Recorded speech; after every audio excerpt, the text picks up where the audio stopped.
Dear students, good morning. आज के इस वीडियो में हम अध्ययन करेंगे नातेदारी व्यवस्था का। तो चलिए शुरू करते हैं। नातेदारी एवं विवाह दोनों ही जीवन के आधारभूत तथ्य हैं। यौन इच्छा विवाह को जन्म देती है और विवाह दो चीज़ों को जन्म देता है, परिवार को एवं नातेदारी को।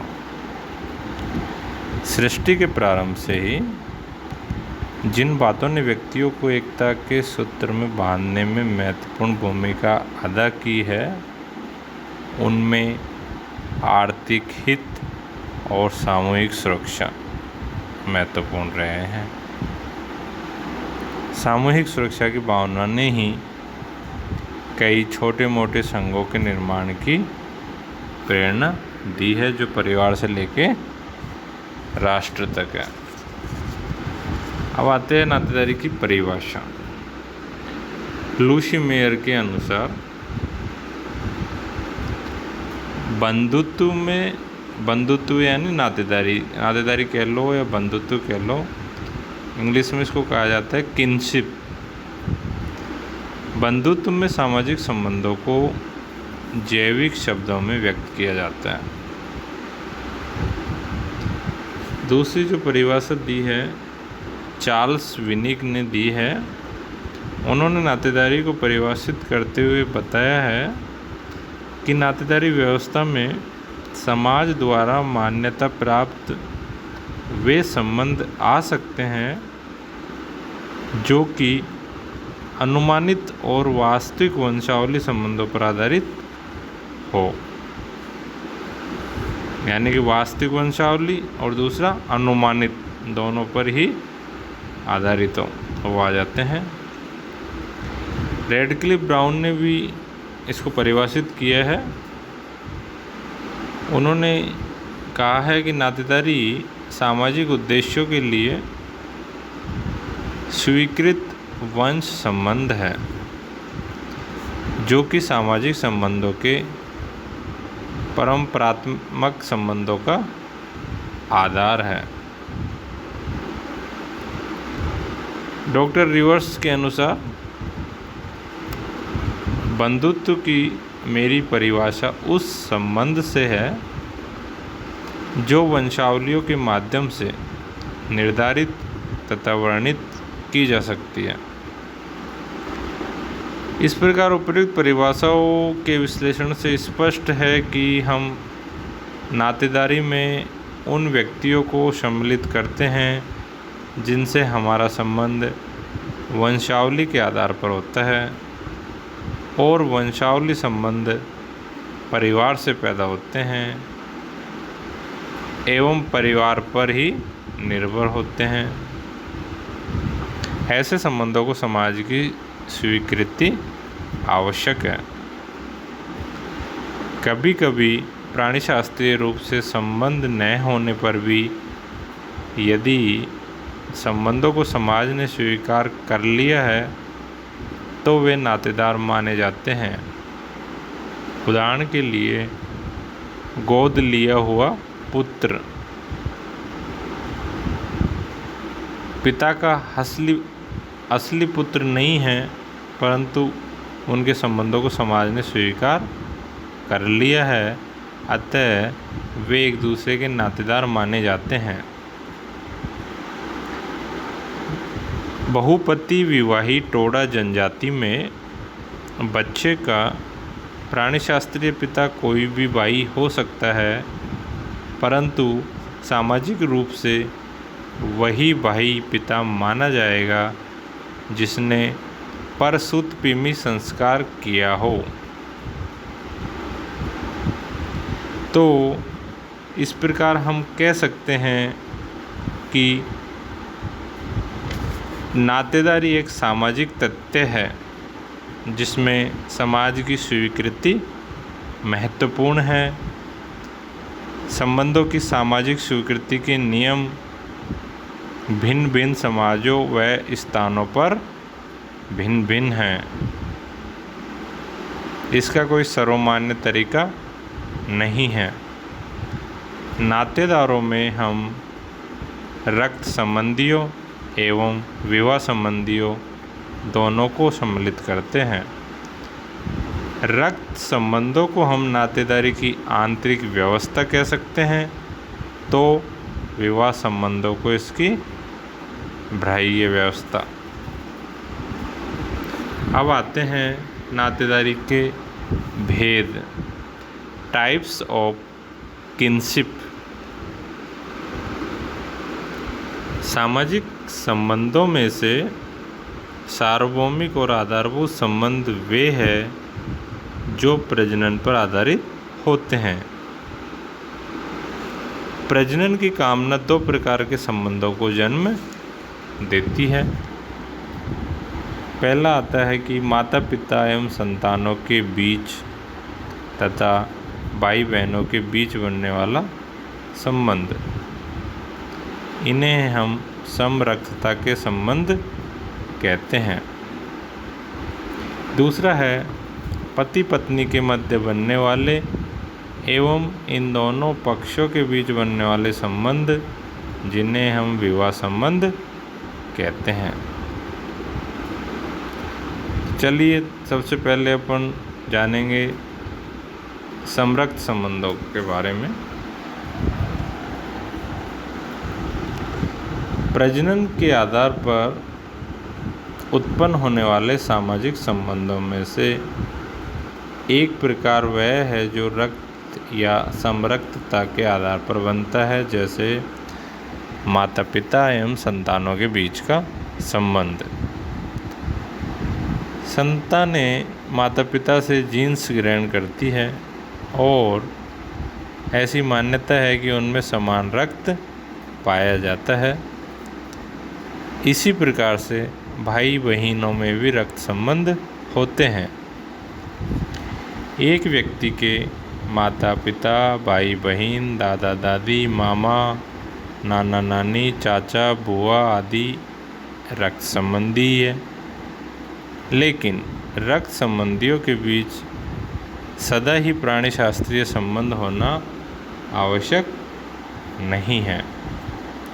उनके बीच काल्पनिक संबंध भी हो सकते हैं। इन संबंधों को यदि समाज स्वीकृति दे देता है तो वे वास्तविक संबंधों की तरह ही माने जाते हैं। अतः रक्त संबंधों में जैविकीय तथ्य इतना महत्वपूर्ण नहीं है जितना कि सामाजिक मान्यता का तथ्य। अलग अलग समाजों में हमें इसके अनेक उदाहरण देखने को मिलेंगे। जैसे एक उदाहरण अपन देख लेते हैं मलेनेशिया के ट्रोबियांडा द्वीप निवासियों का। उनमें क्या होता है कि वास्तविक पिता कभी कभी अज्ञात होता है, लेकिन परंपरा अनुसार संतान का पिता वही माना जाता है जो उस लड़की से विवाह करता है। और इसी प्रकार अपने समाज में गोद लेने की जो प्रथा है वो भी। अब दूसरा आता है विवाह संबंध।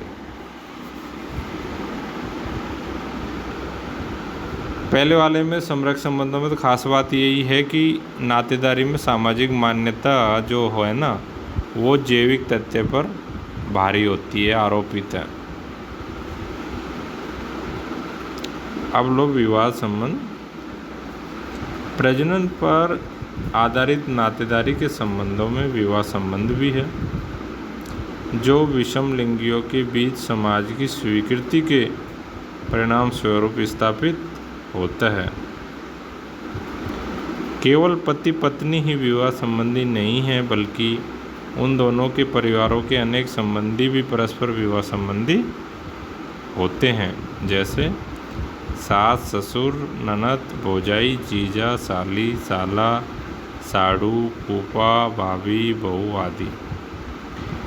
इन संबंधों को दो व्यक्तियों के संदर्भ में ही प्रकट किया जाता है, जैसे सास बहू, ससुर बहू, पति पत्नी, जीजा साली, देवर भाभी, ननद भौजाई, साला बहनोई, मामा भांजा, भतीजा फूफा आदि। इन सभी संबंधियों के बीच संबंध का आधार रक्त का न होकर विवाह का होता है। अब अगला जो बिंदु इसी का वो है नातेदारी की श्रेणियाँ, कैटेगरीज ऑफ किनशिप। हमारे जितने भी नातेदार हैं उन सब से हम समान रूप से संपर्क, निकटता एवं घनिष्ठता नहीं रखते हैं। कुछ हमारे अधिक निकट है तो कुछ दूर के हैं। इस निकटता, घनिष्ठता एवं संपर्क के आधार पर हम नातेदारों को विभिन्न श्रेणियों में बांट सकते हैं, जैसे प्राथमिक, द्वितीयक, तृतीयक, चतुर्थ एवं पंचम आदि। लेकिन हम यहाँ पे मुर्डॉक द्वारा नातेदारी की जो श्रेणी बताई गई है उनके बारे में जानेंगे। मुर्डॉक ने नातेदारी की 3 श्रेणियाँ का उल्लेख किया है, प्राथमिक, द्वितीयक और तृतीयक। तो सबसे पहले जानते हैं प्राथमिक संबंधी, प्राथमिक नातेदार के बारे में। वे व्यक्ति जिनसे हमारा सीधा संबंध है या जिनके संबंध को प्रकट करने के लिए कोई और संबंधी बीच में नहीं है। एक परिवार में 8 प्रकार के प्राथमिक संबंधी हो सकते हैं, जिनमें 7 रक्त से संबंधित होते हैं और 1 विवाह से संबंधित होता है। अब आप समझ गए होंगे, विवाह वाला तो हो गया पति पत्नी का, ये प्राथमिक संबंध विवाह पर आधारित है, बाकी सब रक्त पर आधारित है। उसमें आते हैं पिता पुत्र, पिता पुत्री, माता पुत्र, माता पुत्री, भाई भाई, बहन बहन और भाई बहन, ये सभी रक्त संबंधी है 7, और 1 जो है वो विवाह संबंधी है। अब आते हैं द्वितीयक संबंधी। द्वितीयक संबंधी वे हैं जो उपयुक्त प्राथमिक संबंधियों के प्राथमिक संबंधी हैं, यानी कि ये सभी के जो प्राथमिक संबंधी हैं ना 8 के, वो द्वितीयक हो जाएंगे। उदाहरण के लिए एक व्यक्ति का दादा उसका द्वितीयक संबंधी है, क्योंकि दादा से पोते का संबंध पिता के द्वारा है और पिता तथा पिता के पिता यानी दादा आपस में प्राथमिक संबंधी है। यानी कि जैसे कि आप हो, आपके पिता वो तो आपके प्राथमिक संबंधी हुए और आपके पिता आपके द्वितीयक संबंधी हुए, जबकि आपके पिता के वो प्राथमिक संबंधी हुए। ये रक्त संबंधी द्वितीयक रिश्तेदार है। रक्त संबंधी द्वितीयक रिश्तेदारों के और उदाहरण भी है, जैसे चाचा भतीजा, मामा नाना नानी आदि। यानी जैसे चाचा, तो चाचा द्वितीयक क्यों हुआ? क्योंकि वो अपने जो प्राथमिक है ना पिता, उसके भाई है, प्राथमिक के प्राथमिक है वो, तो अपने वो हो गए द्वितीयक। ऐसे ही मामा हो गए, नाना, सभी। विवाह द्वारा बने नातेदारों में भी द्वितीयक संबंधियों में हम सास ससुर, साला बहनोई, साली, देवर भाभी आदि को गिन सकते हैं। मुर्डॉक ने 33 प्रकार के द्वितीयक संबंधों का उल्लेख किया है। प्राथमिक संबंधी तो 8 बताए हैं और द्वितीयक संबंधी कितने बताए? 33 और तृतीयक संबंधी बताया 151 151। तो अब जानते हैं तृतीयक संबंधियों के बारे में। तृतीयक संबंधी वे हैं जो हमारे द्वितीयक संबंधियों के प्राथमिक संबंधी हैं या हमारे प्राथमिक संबंधियों के प्राथमिक संबंधी हैं या हमारे प्राथमिक संबंधियों के द्वितीयक संबंधी है। जैसे पिता में हमारे तृतीयक संबंधी है, क्योंकि हमारे पिता हमारे प्राथमिक संबंधी है और पिता के पिता हमारे द्वितीयक संबंधी है, और यानी हमारे दादा के पिता वो तृतीयक संबंधी हो गए।